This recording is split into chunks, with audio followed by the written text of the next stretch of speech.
Okay, so I'm making this part of I'm going to review after this, but the things that are actually being reviewed here, I'm not going to redo. The first one, this is just the pure properties of exponents. What is anything raised to the 0 power? 1. Almost nobody got that right. It was the easiest one. Equals 1. Anything to the 0 power. It didn't matter how many things were inside the parentheses. It would have been 1. Right? You could put your refrigerator inside parentheses. You raise it to the 0 power, it's 1. Okay. Second one, this is a simplify a radical expression. So remember the steps on this. First, you look at the 32 and say, is 32 a perfect cube? No. But does it have any factors that are perfect cubes? Let's see. The perfect cubes are 1, 8, 27. 32 times 8 is divisible by 8. So it would get broken up like this. The third root of 32a to the 5th. I would make that 32 into an 8 times 4. What about the a to the 5th? Can I take out all of the a's? Meaning, is 5 divisible by 3? No. How could you split it up into some a's that are divisible by 3? A to the 3rd times a squared. Right? And now we can take the cubed root of every one of those.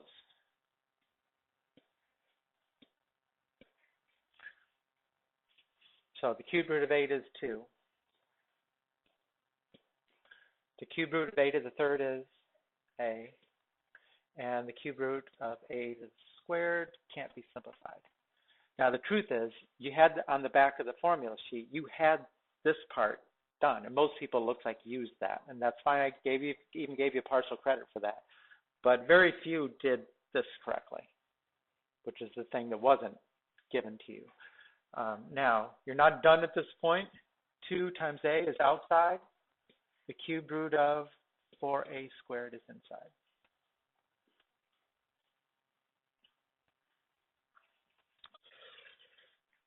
Okay. The number 3 is another simplified radical, this time a square root, which again, you had on the sheet. It looks like most people looked at it. It was 10 times the square root of 2, right?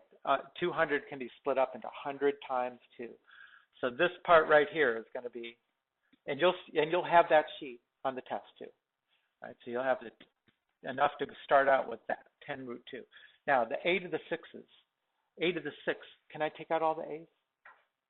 Is 6 divisible by the index of 2? Yeah. So I'll be able to take all those out. That'll be a to the 3rd. And then b to the 7th, can I take out all of those? Now, let's write that like b to the 6th times b, right? And the square root of b to the 6th is b to the 3rd. And we still have the square root of b. So now we get together all the things that were outside and all the things that are inside. Done.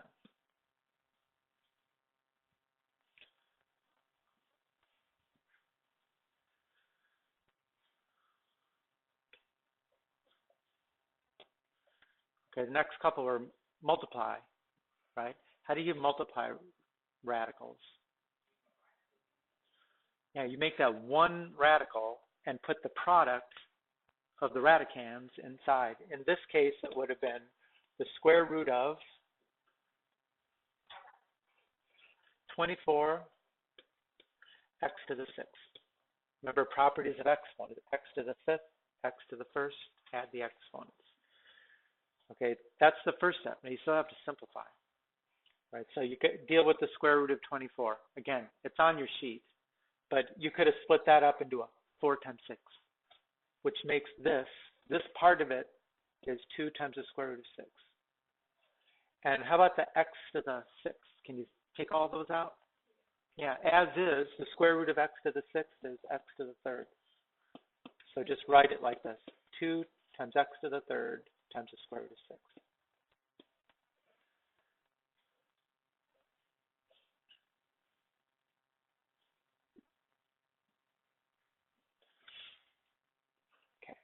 And the next one is also a multiply. What do you do with the numbers that are out in front already? Yeah, they just get multiplied, right? So 3 times 2, we got 6. And now we've got to make a product out of those two radicals. And what would that be?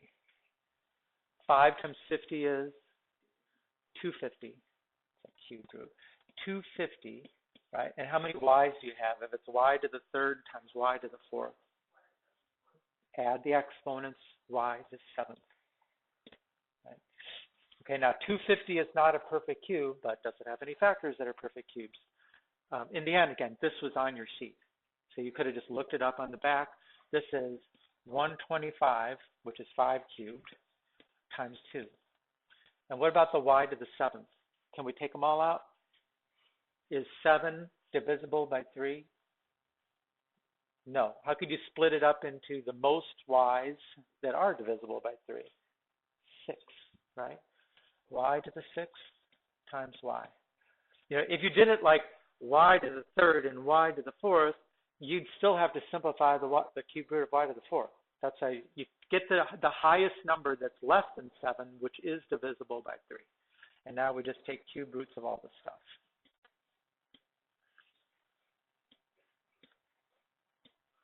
All right, this is 5 times the cube root of 2. Y, how many y's come out? 6 divided by 3, 2. And the third root of y can't be simplified. So this is 5y squared times the third root of 2y.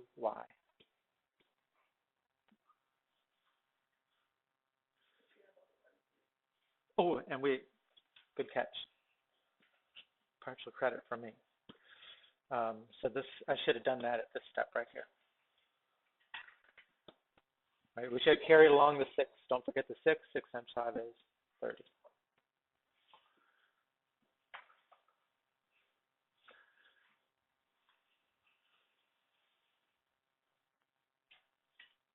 So, questions on the quiz?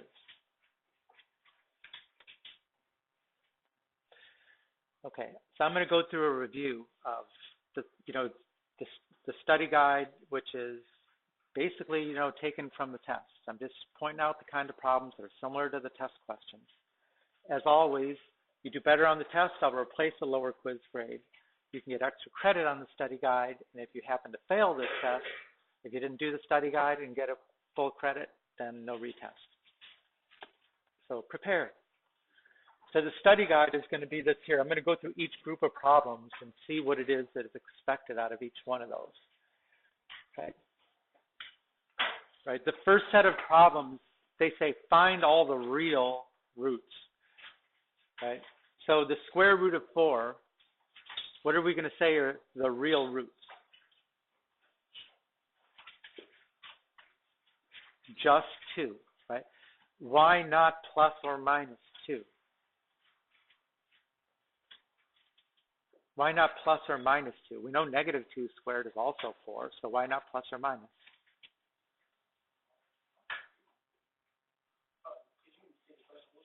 What we're going to say here that the square root of 4 is 2, right? Why don't we put plus or minus 2, since negative 2 squared is also 4?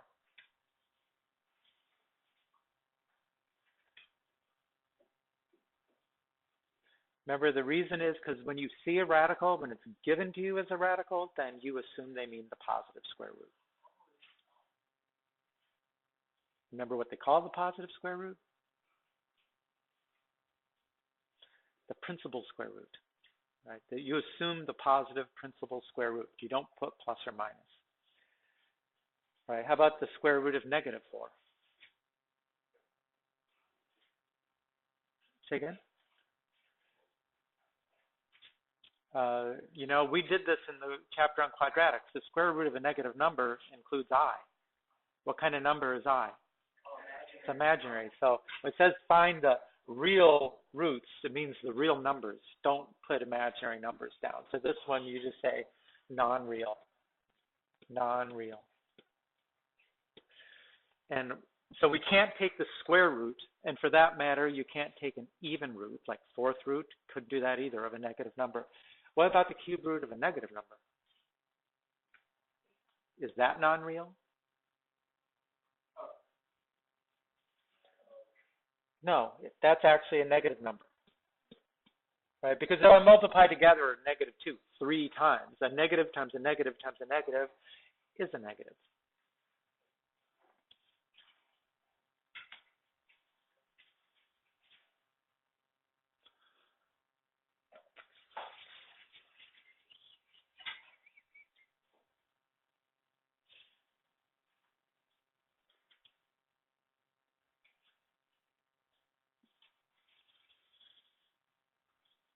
Right? If you're copying the study guide, that's going to be on every slide. So just to finish up with this stuff here. Okay, now the next set of problems, it's giving you a quadratic to solve. X squared minus 49 equals 0. How would you solve that?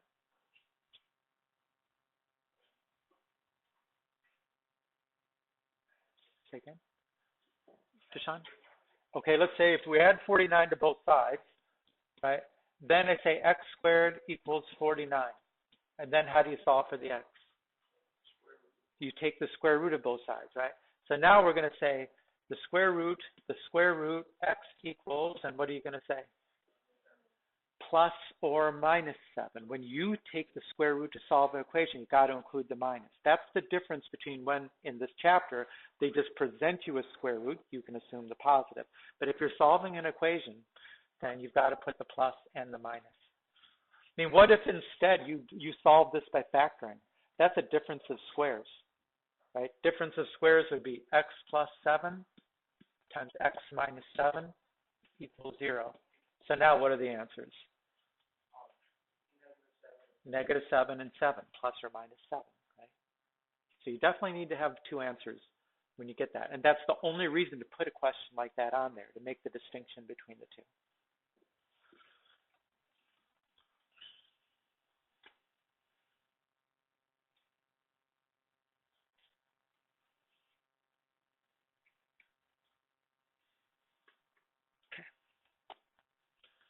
Right, the next was simplify a radical. That was like our quiz. We did the number in 2 and 3 were both like that. I mean, that's what we mean by simplifying a radical expression. There was not a multiply, there was not a divide, it was just a radical, simplify. And for that matter, the next one is going to say multiply and simplify radical expressions. And those are like these two that we already showed on this slide.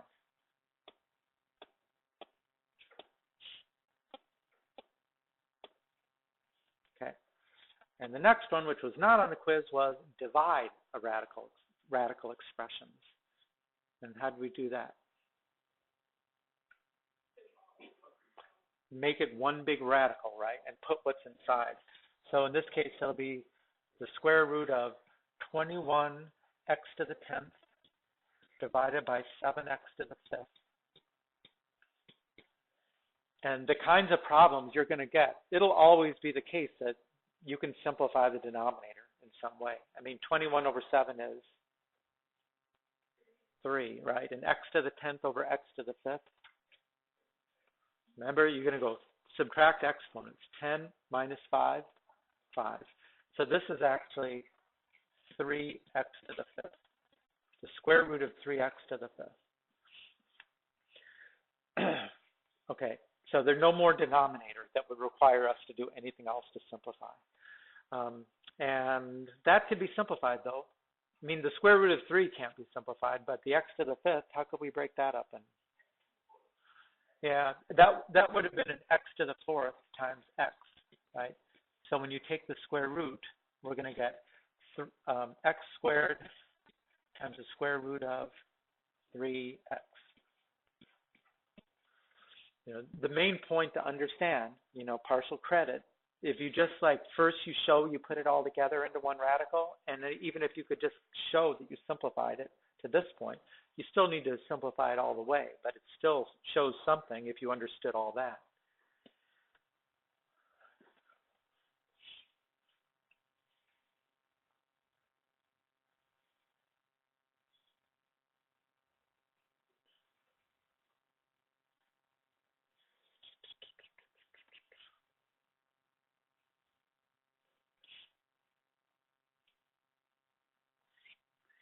Good.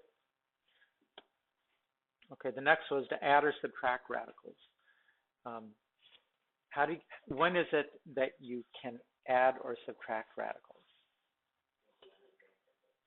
They have to have the same index, like this one is a square root and this is a square root. And what else they have to have the same? The inside, the radicand, right? But so it's got to be the same. What do you call it when radicals have the same index and the same radicand?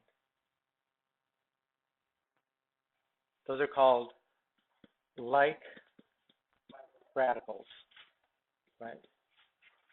I mean, just like the concept of like terms, right? What are like terms?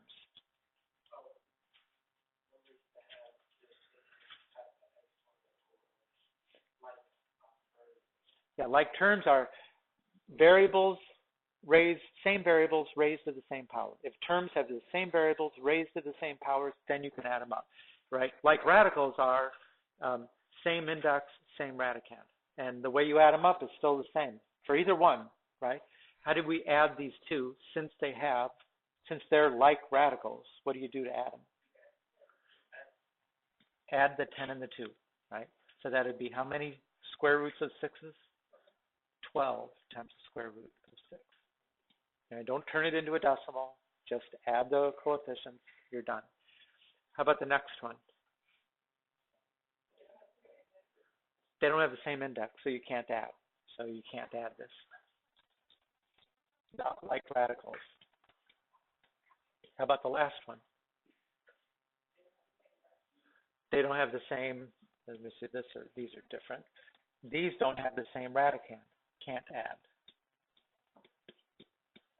Right? They're not like radicals, so you can't add them up.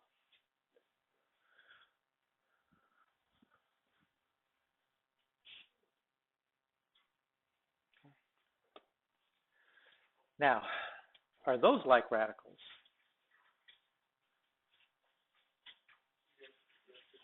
They don't look like it, but you got to simplify before you make that statement, right?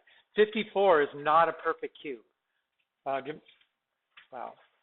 Again, you'll have your sheet to work this out, but 54 is not a perfect cube. But what is a factor of 54 that is a perfect cube? I mean, we use 54 all the time, so it should become somewhat. It's 27 times 2, right? So that is 27 times 2. And 16 is not a perfect cube, but what is a factor of 16, which is 8. So 8 times 2.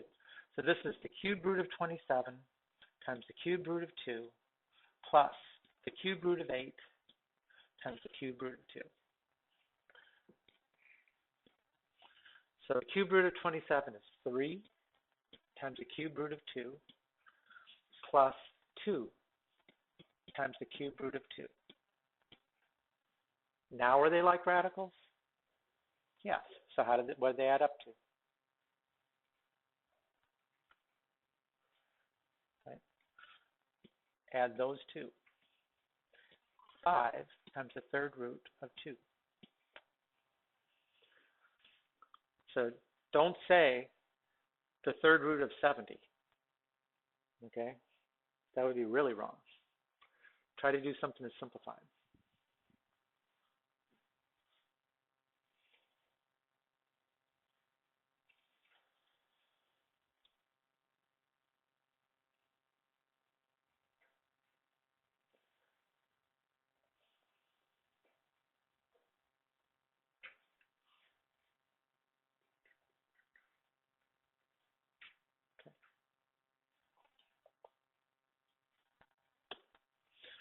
Okay, write an expression in radical form. Okay, that's an exponential form. How do I write x to the 11/12 as a radical? What's the index of the radical? 12. Right, and x is inside. Where's the 11 go? Where's the 11 in the numerator go? It could either be here or it could have been outside parentheses, either one. What about the x to the negative 23/34? I mean, what's different about that one than the first one? The negative. And how do you get rid of a negative? you flip it, right? So this would be 1 over x to the 23 over 34, but now it's positive. So this is 1 over, what's the index of the radical? 34. And what goes inside? X to the 23.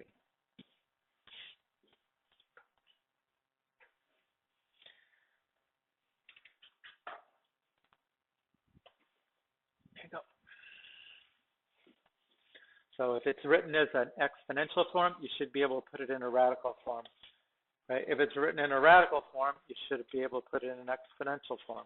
Right?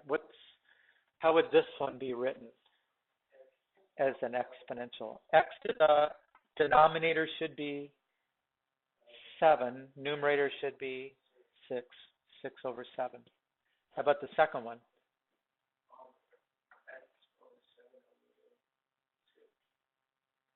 Okay. It's the same thing. Right? That's what I'm saying. It doesn't matter if you write that power inside or write it in outside parentheses. It's the same thing. X to the 6 over 7.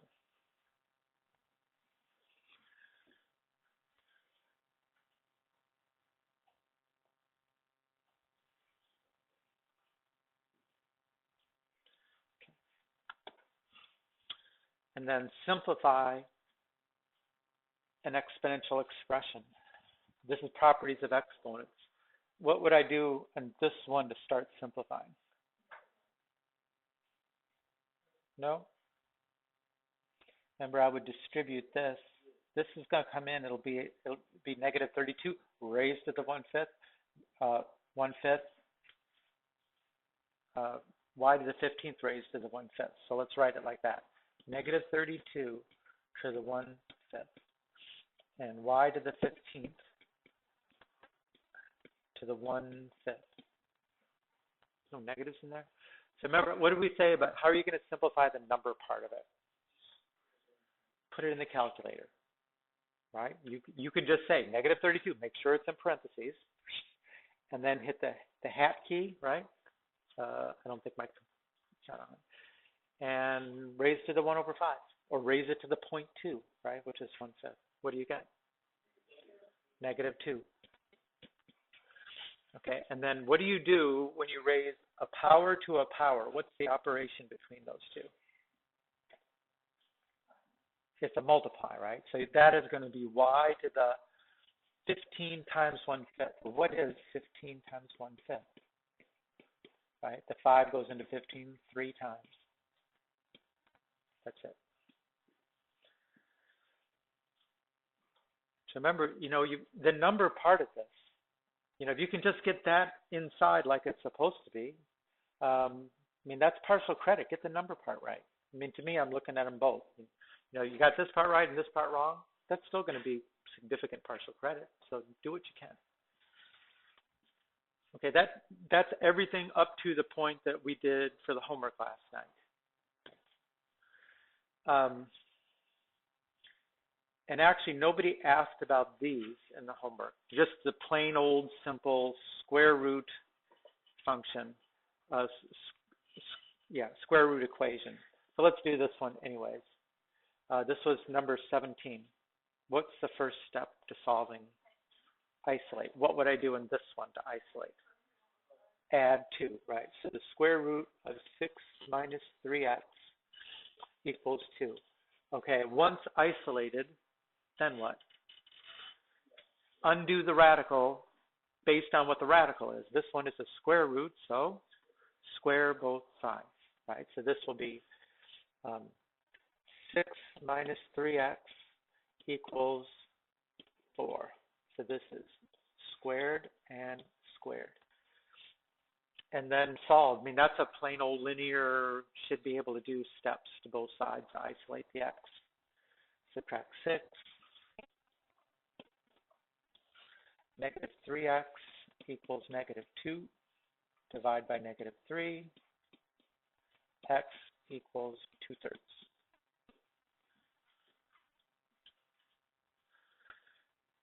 Now, there was a last step. that went after that. Do you remember? Check, right? If you plug in this kind of equation, if you plug it in and don't get the right answer, it's probably because it's not the right answer. Not because it's extraneous. Because what kind of equation has extraneous solutions? When you have an x inside and an x outside the radical. That's the one. This one, if you plug it in and don't work, you can't just say extraneous. It might be you just got the wrong answer. You did something wrong along the way. It's still not a bad idea to check, but you wouldn't think it's extraneous just for that. Okay, let's see. Did we do one like that? I don't think we did. Let's do it anyways. Oh, actually, I was going to show you this a few times. Okay, so how did we solve this one? Make it a radical, right? So we did this. We said, let's call this the third root of x plus 2 squared equals 9. And then we undid the radical. Well, the radical is a cube root. So how will we undo it? Cube both sides, right? So when we cube it, all right, now we're going to get x plus 2 squared equals, what's 9 to the third? 9 to the third. Try again. 9 had 3.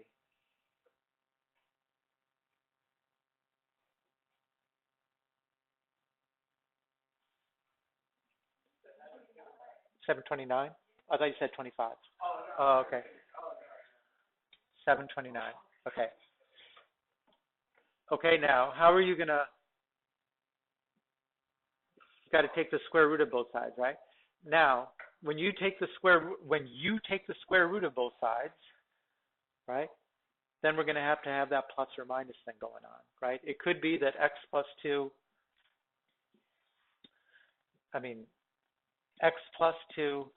could equal the positive 729, or x plus 2 could equal the negative 729. Oh, sorry.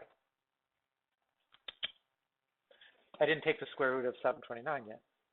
The square root of 729 is 27. Right? It could be equal to 27, but it could also be equal to, man, oh man, plus 2, negative 729. Right? And you take the square root, you got to include, I'm going crazy.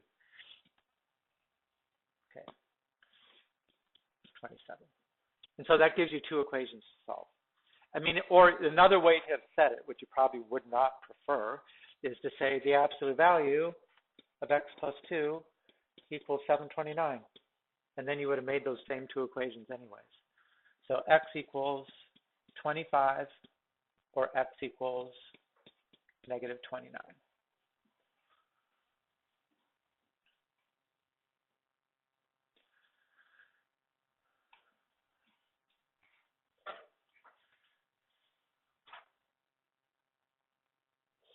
Yeah, that's not going to look very good, is it? Okay. Another way you might have attacked the same thing, which I didn't show, and you may think this is easier or not. You tell me. If you don't convert that to a radical, and this is, if you're looking in the book example, this is what they do, right? They don't convert to a radical and then solve as a radical. They do this. They raise both sides to the 3/2 power. Now, why would they do that?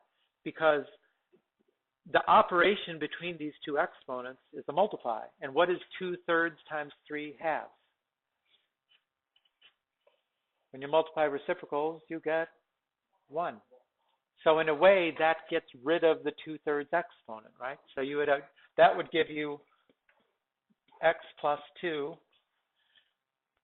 equals, and then 9 to the 3/2, you could put that in the calculator. And that is 27, right? Now, the only thing is, you're supposed to recognize, if you raise to the 3/2 power, that you're taking a square root. That this 2 in the denominator means it's a square root, which means I need absolute value symbols around it. which gets us to the same place we were on the last slide. You've got to write down two equations. X plus 2 equals 27. X plus 2 equals negative 27. And we get the same answers, hopefully, right? 25 and negative 29. So that's a way of solving these things without converting them to a radical. You raise to the reciprocal power here. You just got to be careful that if that's an even number in the denominator, that means you've got to use absolute value symbols.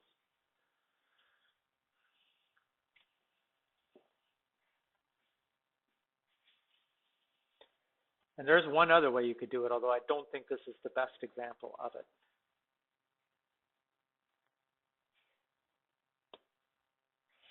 You know, what if I did this like we started the first time? I converted to a radical.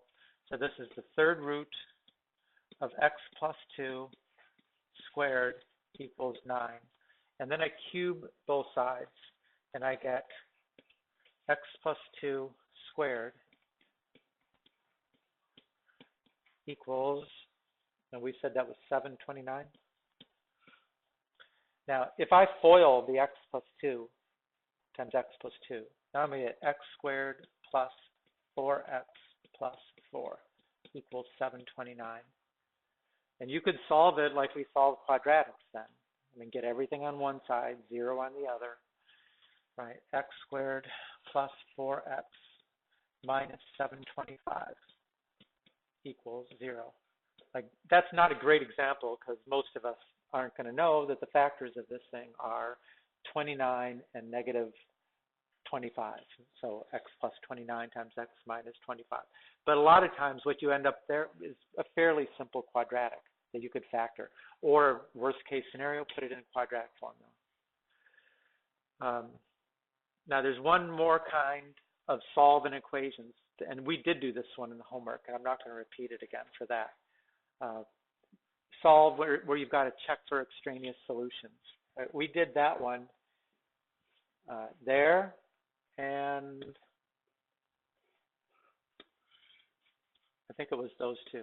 That one and that one, right? So extraneous means plug it back in, see if it works. Now, for you guys, all of the solve equations are multiple choice. Okay, so remember, you've got options to figure out when solutions work or not. And that kind of falls in line with what the SOL says. We should recognize when something is a solution or not. And if you plug something in, like one of your multiple choice answers in, and it works, then it's by definition not an extraneous solution, right? So that takes care of that part too. Right, so there are a few questions, a few solves. I think it might be 4 of them. That's not what I want to be. I think, let's see, 1, 2, 3. I think there might be like one is a radical and one is a rational form. And then, so maybe it's 4. And like I said, there'll be multiple choice format. So that is, and we already did this stuff, so that's the study guide. And I'll just leave you to it. It's up to you. Work on it. Work together. Ask questions if you got them.